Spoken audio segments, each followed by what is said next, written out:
dhugaa dubbachuu fi fayyoo ani deebisuun barbaanne deebisuullee hin qabu. Garuu bakka ati natti taakkeeffatte yookaan immoo bakka ati itti qoyyifattetti deebisa malee deebisuun qabu. Maaliif jennaan siif haaraadha waan ta'eef sapiraayisii taate. Anaaf abbaa kakuu wal biratti arguun sapiraayisii wanta si godhee fi wanta rifatteef iyyuu jechuudha. Waan barbaadde naan jechuu dandeessaa. Waan barbaadde haasa'uu dandeessaa jechuudha. Garuu immoo bakkati sin argaa yookaan anatu jiraata yookaan si jiraata naan jettee deebii naa deebistee jechuudha.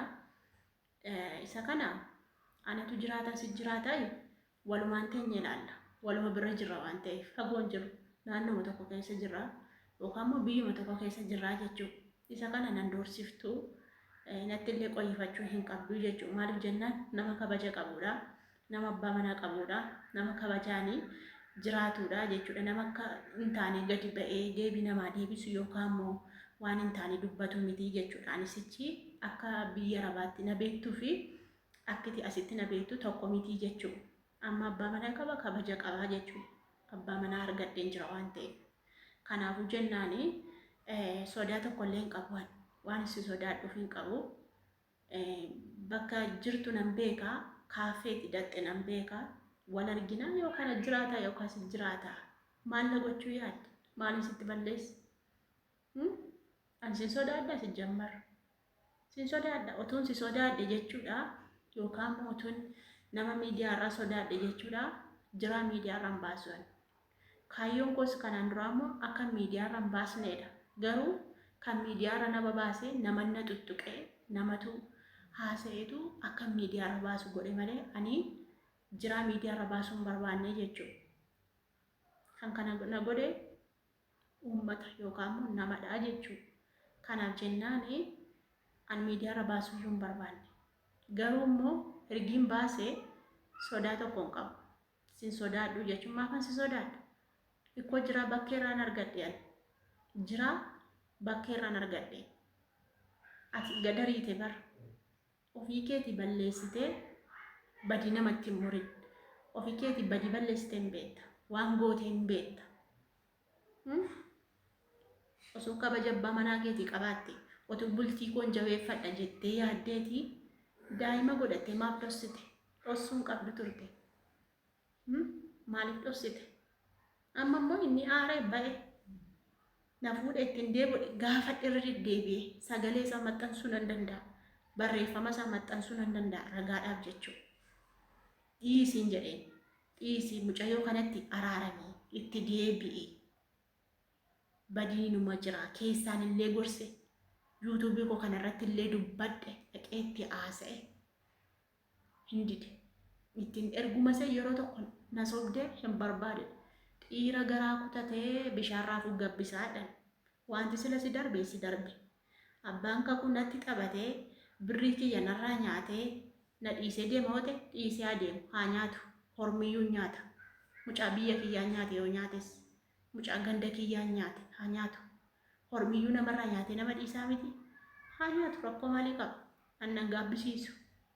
Waan narraa nyaate tokkoyyuu qabu. Ofiisaan mana kiraayii maal kana fakkaatu naa fuudhee jechuun osoo mana qabu as jiraatta.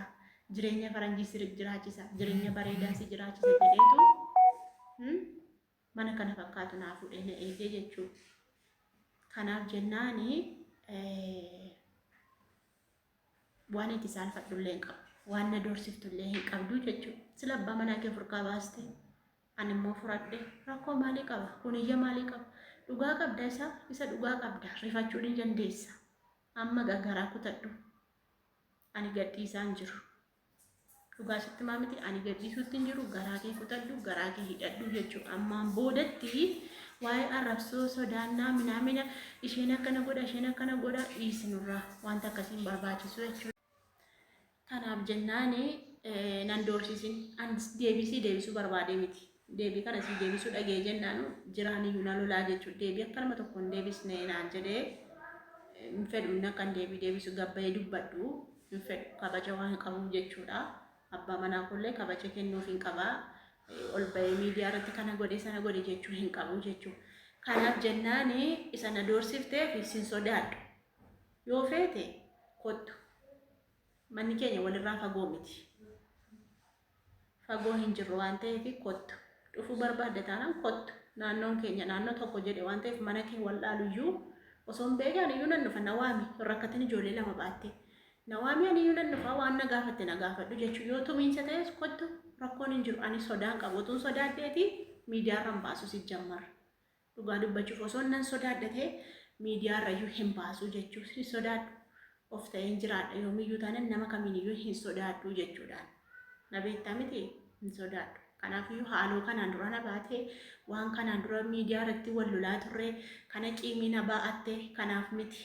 Ani qiimiis hin baane. Isaan na jaallate nan jaalladhe kanaas kanuma jaalalli immoo hin beekta akkasii kanaafuu osoo beektuu keessa deddeebitee nan haasofsiisin.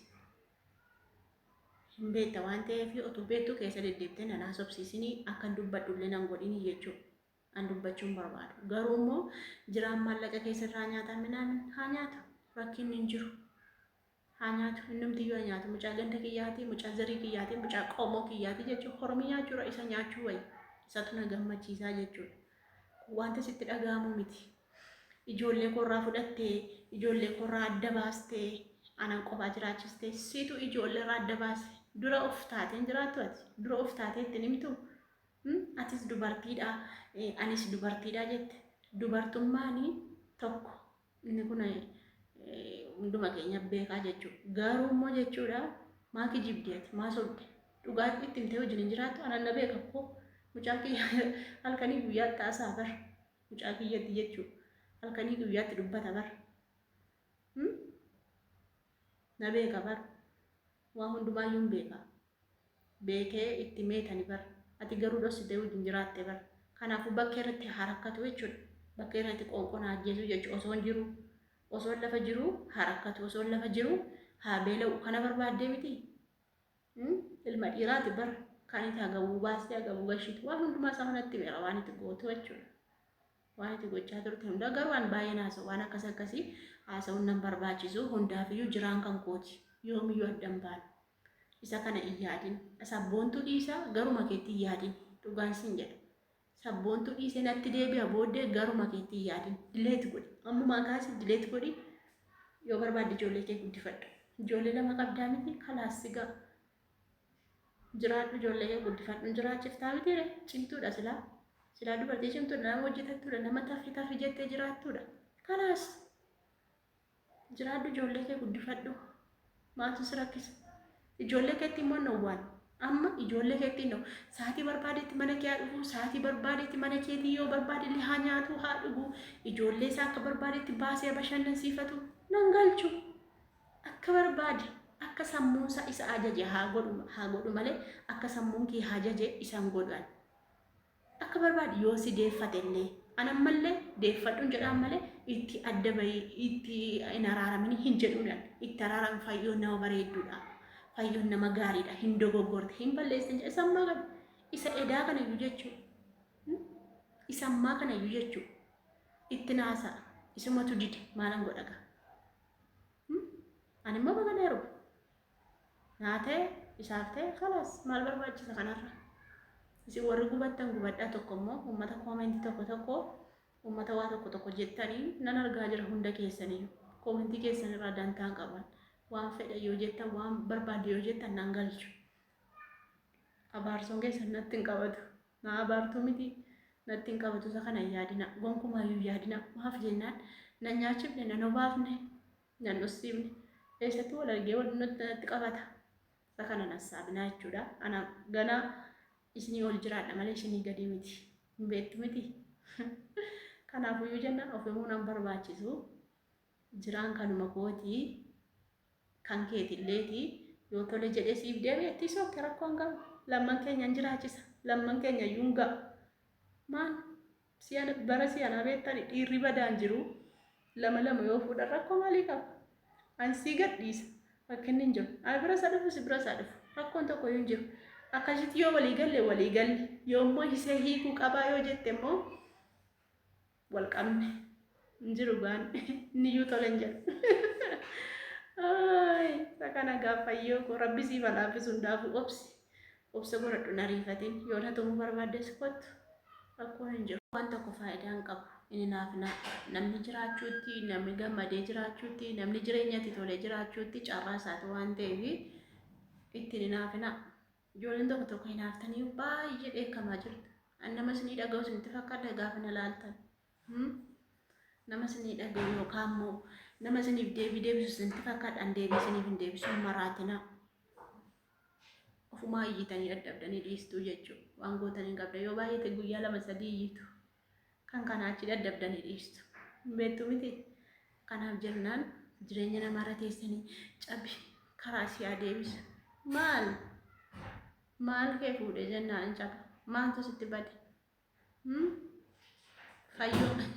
Fayyoon akkas naan hin jenne jechuudha. Isheen jechuun qabdu maaliif jennaan ishee dhafa kan dhiise. Kan dhiisiseedha waan ta'eef kan bakkeetti gate isheedha waan ta'eef gaggabaan immoo hin jiraa miti. Kanaaf jennaan warroonni arraban taane dubbatanii aan deebisanii hin kennu. Waan deebisanii kennu hin qabu jechuudha. Waan hin malsiisanii deebisuu hin qabu jechuudha. Ofumaa iyyitanii maraattanii dadhabdanii facaramanii dhiistuu jechuudha. Har'as taanaan boris taanaan kiyya ooluma gadi miti jechuudha. Akkasii caacataan nama bira jira baay'ee isinitti haasa'uu hin danda'u. Gibbii keessa waa sokossaa. Akkas ijoollee keenya baay'ee nagaan tura. Amma jira wajjin deebi'ee dhufutti yeroo gaarii qabaadha.